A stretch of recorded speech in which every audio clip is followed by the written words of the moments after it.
اور میں آپ کو بتاؤں at the end of the day اللہ تعالیٰ سب کو برابر کر دیتا ہے. آپ دیکھیں گے کئی لوگ ہیں جن کی زندگی کے اوائل انتہائی دکھ میں گزرے ہیں لیکن پھر پوری زندگی اللہ تعالیٰ نے ان کو سکھی رکھا ہے. کئی ایسے ہیں کہ جو پوری زندگی سکھی رہے ہیں لیکن پھر آزمائش ان پہ بڑھاپے کے وقت میں آ گئی ہے، بیماری کی شکل میں، کسی اور شکل میں. اور بعض ایسے ہیں کہ جن کو پوری زندگی غم سے عبارت ہوتی ہے، ایسے لوگ بھی ہیں. لیکن جب آخرت میں آپ ان کو دیکھیں گے نا موجیں مارتا ہوا، تو مسلم شریف میں حدیث ہے، عبداللہ بن عمر کہتے ہیں نبی علیہ السلام سے میں نے خود سنا تھا کہ میرے غریب صحابہ میرے امیر صحابہ سے 40 سال پہلے چلے جائیں گے. ظاہر ہے قیامت کا دن 50,000 سال کا دن ہے، اس میں 40 سال تو کچھ بھی نہیں ہے. وہ 40 سال پہلے جنت میں چلے جائیں گے. لیکن 40 سال آپ دیکھ لیں کتنے زیادہ ہوتے ہیں صرف غریب ہونے. اس لیے عبداللہ بن عمر غریب صحابہ کے ساتھ بیٹھا کرتے تھے کہ یار چلو چنگے دے لڑ لگ جائیے. نانگے پیر نہیں، غریب صحابی، درویش لوگ. تو مال فتنہ ہے اس حوالے سے. بخاری مسلم میں حدیث ہے، نبی علیہ السلام نے فرمایا کہ ابن آدم کہتا ہے میرا مال میرا مال میرا مال. حالانکہ تیرا مال تو وہ ہے جو تو نے کھا لیا یا پہن کر بوسیدہ کر لیا یا اللہ کی راہ میں خرچ کر کے آخرت کے لیے ذخیرہ کر لیا. باقی تو تیرے ورثہ کا مال ہے. بخاری مسلم میں حدیث ہے انسان کے 3 دوست ہیں. ایک وہ ہے کہ جو ساتھ جاتا ہے قبر کے اندر، 2 باہر ہی رہ جاتے ہیں. اس کے اعمال قبر میں ساتھ جاتے ہیں، اس کے رشتہ دار اور مال باہر ہی رہ جاتے ہیں. بخاری مسلم دونوں میں حدیث ہے، نبی علیہ السلام نے فرمایا ابن آدم کے پاس اگر سونے کی 2 وادیاں ہوں تو وہ تمنا کرے گا تیسری بھی آ جائے، اس کا پیٹ صرف قبر کی مٹی بھرے گی. بخاری مسلم دونوں میں حدیث ہے. یہ نہ سمجھیے گا یہ بزرگوں والا ہے، یہ واقعی بخاری مسلم دونوں میں حدیثیں ہوتی ہیں جو میں بیان کر رہا ہوتا ہوں، پوری ذمہ داری سے کر رہا ہوتا ہوں کہ اے اللہ محمد اور آل محمد کو بس اتنا ہی رزق دینا کہ ان کی روح اور جسم کا رشتہ برقرار رہے. بخاری اور مسلم دونوں میں حدیث ہے. اما عائشہ کہتی ہیں کہ نبی علیہ السلام کی وفات تک ہماری یہ حالت تھی، بعض اوقات 1 مہینہ، بعض اوقات 2، بعض اوقات 3 مہینے تک ہمارے گھر میں چولہا نہیں جلتا تھا. 2 کالی چیزوں پہ، کھجور اور پانی پہ گزارا ہوتا تھا. وہ بھی کوئی ٹنو ٹن نہیں، 2 کھجوریں صبح 2 شام اور 1 میٹھا پانی کا پیالہ صبح اور 1 شام. حالانکہ خیبر کے بعد وسعت مل گئی تھی، نبی علیہ السلام نے فقط اڈاپٹ کیا ہوتا. بخاری مسلم دونوں میں حدیث ہے جب نبی علیہ السلام نے ایلا کیا تھا 1 مہینے کے لیے اپنی بیویوں سے ناراض ہو کے چھت پہ شفٹ ہو گئے تھے، جو حضرت عمر ان کو ملنے گئے تھے. آپ کے جسم مبارک پہ چٹائی کے نشان تھے تو حضرت عمر رو پڑے، یا رسول اللہ کیسر و کسرا تو دنیا کے مزے لوٹ رہے ہیں اور آپ اللہ کے رسول ہو کے یہ حالت آپ کی. آپ نے فرمایا کہ اے عمر کیا تم اس بات پہ راضی نہیں ہو کہ کیسر و کسرا دنیا کے مزے لوٹے اور ہم آخرت کی سعادت؟ اے عمر کیا دنیا کی حقیقت ابھی بھی تجھ پہ نہیں کھلی؟ سر نبی علیہ السلام سے اتنے سخت جملے جس عمر نے سنے ہوئے تھے نا، وہی عمر اس قابل تھا کہ اس کے دور میں رومن اور پرشین امپائر گرتی اور 1 ٹکا آرام کا کسی کو نہ کھانے دیتا، ٹنڈ کے رکھا ہوا تھا. حضرت عمر کے بعد کیا ہوا ہے؟ مینجمنٹ کمزور ہو گئی ہے، وظیفوں پہ لوگ لگ گئے، تھیندے تھیندے ٹھیک ہے. اسی لیے کہا جاتا ہے ابو بکر اور عمر کی خلافتیں خلافتیں محفوظہ ہیں اور عثمان و علی کی خلافتیں مفتونہ ہیں. اس لیے نہیں کہ وہ خلفاء برے تھے، اس لیے کہ اس میں فتنے کا دور تھا، وہ اسپیشل پروٹیکشن تھا. بخاری مسلم میں حدیث ہے میری امت اور فتنوں کے درمیان دروازہ عمر ہے، جب یہ دروازہ توڑ دیا جائے گا فتنے شروع ہو جائیں گے. وہ فتنے کیا شروع ہوئے؟ دنیا کی محبت. جو بخاری میں حدیث نہیں ہے، وہ جو نبی علیہ السلام جب ہجرت کر رہے تھے تو حضرت ابوبکر رضی اللہ تعالیٰ عنہ آپ کے ساتھ تھے. تو ایک شخص جو کافروں کی طرف سے 100 اونٹ انعام رکھا گیا تھا تو وہ پیچھا کرتے، ابن جوشم، کیا نام تھا اس کا؟ سوراقہ ابن مالک ابن جوشم. وہ پیچھے آیا، اس کا گھوڑا دھس گیا، 2-3 بار ہوا، اس کو یقین ہو گیا. اس نے کہا میں آپ کی کوئی مدد کر سکتا ہوں تو بتائیں. تو حضرت بکر نے کہا کہ بس ادھر کی طرف نہ کسی کو آنے دینا ہمارا پیچھا کرنے کے لیے. تو پھر وہ جب جانے لگا تو پیچھے سے آواز دی اور کہا کہ رسول اللہ صلی اللہ علیہ وسلم کہہ رہے ہیں کہ میں سوراقہ کے ہاتھوں میں کسرا کے کنگن دیکھ رہا ہوں. تو وہ بڑا مسکرایا، وہ کہنے لگا کسرا دنیا کی سپر پاور اور اس کا جو بادشاہ جو لباس پہنتا ہے اتنا مہنگا، وہ میرے اوپر دیکھ رہے ہیں. اور دل میں شاید اس نے یہ بھی سوچا ہو کہ اپنی حالت یہ ہے کہ جان بچا کے 2 بندے چوری چھپے مدینہ جا رہے ہیں اور ہمیں یہ بشارت سنا رہے ہیں. تو نبی علیہ السلام کو یہ پتہ بھی تھا کہ امت کے لیے خزانے کھلیں گے, تب بھی آپ نے فقر اختیار کیا تاکہ امت پیچھے سے مال پانی نے شروع کر دے, کیونکہ ترمذی کی حدیث ہے ہر امت کا کوئی نہ کوئی فتنہ ہے, میری امت کا فتنہ مال ہے, سیدھی سی بات ہے.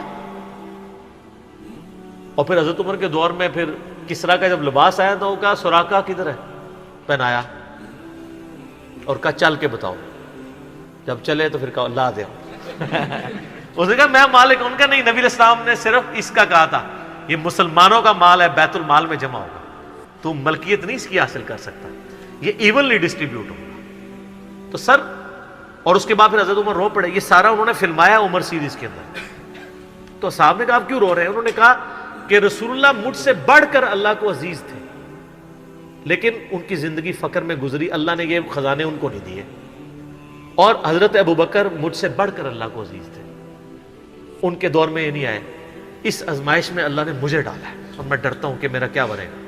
اسی لیے بخاری مسلم میں آتا ہے نا, جب ان کو زخم لگا اور لوگ نا امید ہو گئے تو پھر لوگ آ کے ان کی فائنل زیارت کر رہے تھے, کیونکہ کھاتے پیتے تھے تو وہ میدا کٹا ہوا تھا, نکل جاتا تھا. اسی حالت میں بخاری میں آتا ہے ایک نوجوان آیا, اس کا تہمت ٹخنوں سے نیچے لٹک رہا تھا. جب وہ جان لگا تو بیماری کی حالت میں حضرت عمر کہہ رہے ہیں لڑکے اس کو تہمت کو ٹخنوں سے اونچا کر, اس سے تیرے کپڑے بھی پاک رہیں گے اور یہ سنت بھی ہے. یہاں ہم لوگوں کو کہتے ہیں شلواریں یار نیچے روبڑ رہی ہیں.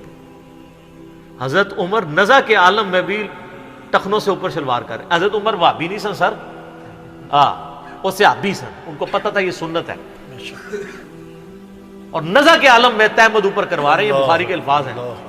اور وہاں پہ آگے صحابہ کرام کہہ رہے ہیں کہ اللہ تعالیٰ عمر پر رحم فرمائے, اے امیر المومنین آپ کی وجہ سے اللہ نے مسلمانوں کو اتنی فتوحات دیں, رومن امپائر گری, قادسیہ, یرموک, مسلمانوں کو فتوحات ملی, امید ہے اللہ تعالیٰ آپ کے لیے بہت اجر رکھے گا. انہوں نے کہا کہ مجھے اللہ تعالیٰ میری ان خدمات کے عوض اگر برابر بھی چھوڑ دے کہ میرے گناہ اور نیکیاں برابر ہو جائیں تو واللہ میں کامیاب ہو گیا, میں اللہ سے اتنا ڈرتا ہوں. یہ انہوں نے کوئی ایکٹنگ نہیں کی, نہ یہ میں کہوں گا کہ ان کی عاجزی تھی, یہ ریالٹی تھی. جس کو خدا کا تعارف ہے وہ واقعی جانتا ہے کہ اللہ بڑا ڈاڈا ہے. حضرت ابوبکر نے جب مشورے کے بعد حضرت عمر کو نامزد کیا تھا تو آپ کو پتہ ہے حضرت عمر کو کیا نصیحت کی تھی؟ کیا عمر ایک ہی نصیحت انہوں نے کی, ان کا اتق اللہ یا عمر. وہ عمر سیریز میں فلمایا انہوں نے, اللہ سے ڈرنا, اور جب تو جنتیوں کی طرف دیکھے نا تو دعا کرنا کہ اللہ تجھے اس میں شامل کرتا ہے, اور جب تو دوستیوں کی طرف دیکھنا تو ڈرنا ایسے کہ کہیں تو ان میں شامل نہ ہو.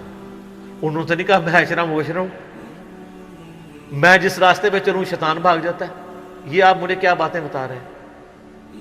ان کو پتا تھا کہ اللہ تعالیٰ کی صفت بے نیازی بھی تو ہے نا سر, آپ کو نہیں پتا, وہ تو پیغمبروں کے اوپر عطا فرما دیتا ہے. یونس علیہ السلام تو پیغمبر تھے, اور اتنا غصہ کہ سورہ صافات میں ہے کہ یونس اگر مچھلی کے پیٹ میں ہمیں نہ پکارتا تو پھر اسی دن نکالا جاتا جس دن مردے اپنی قبروں سے نکالے جائیں گے. یار اتنا غصہ کیا کر دیا, کوئی بندے مار دیے یونس نے.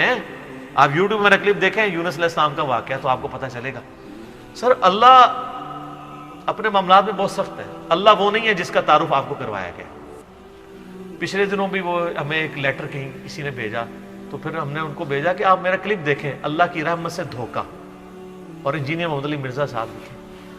تو اس میں وہ کہہ رہے تھے, وہ تارا جمیل صاحب کہتے ہیں کہ آج کل کے مبلغین نے لوگوں سے ان کا رب بھی چھین لیا اور ان کو ڈراتے رہتے ہیں. سر کیوں نہ ڈرائیں اللہ کے بندو, قرآن کا ڈومیننٹ پورشن ہے ہی تذکیر ہے, بلکہ قرآن کا تعارف ہی تذکیر ہے, نصیحت ہے, ڈر سنانا ہے, ڈر سنانا. وَأُوحِيَ إِلَيَّ هَذَا الْقُرْآنُ لِأُنذِرَكُمْ بِهِ وَمَنْ بَلَغَ. سورہ الانعام آیت نمبر 19. اے نبی علیہ السلام فرما دو مجھے تو قرآن وہی اس لیے کیا گیا ہے میں تمہیں ڈر سناؤں, اور جس تک یہ کتاب پہنچ جائے وہ بھی ڈر سنائے. بخاری کے حدیث ہے آپ علیہ السلام ایک چوراہے سے گزر رہے تھے, کچھ صحابہ جو ہے وہ ہنس رہے تھے, آپ رک گئے. پھر آپ نے فرمایا جو کچھ میں جانتا ہوں نا تم جانتے ہوتے نا تو بہت کم ہنستے زیادہ رویا کرتے. بخاری مسلم میں حدیث ہے، عبداللہ بن عمر کہتے ہیں نبی علیہ السلام نے میرے کندھے پہ یوں ہاتھ رکھ کے نا فرمایا تھا عبداللہ اپنے آپ کو مردوں میں شمار کرنا، یعنی سمجھو کہ آج میں گیا ہی کہ گیا۔ سر جب یہ تلوار کسی کے سر پہ لٹک رہی ہو نا پھر اس کا قبلہ سیدھا رہتا ہے، ادروائز وہ یتیموں کا مال بھی ہڑپ کرے گا، بہنوں کی جائیداد پہ بھی قبضہ کرے گا، اور وہ ماں باپ بھی جو اپنی زندگی میں بیٹوں کو سب کچھ دے کے چلے جاتے ہیں اور بیٹیوں کو محروم کرتے ہیں۔ ہمارے پاس تو لوگ آتے ہیں، ہم ان کو کہتے ہیں تمہارے ماں باپ دوزخ میں جل رہے ہوں گے، اب بھی ٹائم ہے کہ ان کی وصیت بدل دو۔ قرآن میں بھی ہے کہ اگر کوئی غلط وصیت کر کے آتا ہے وصیت بدلو، اس کو عذاب سے بچاؤ۔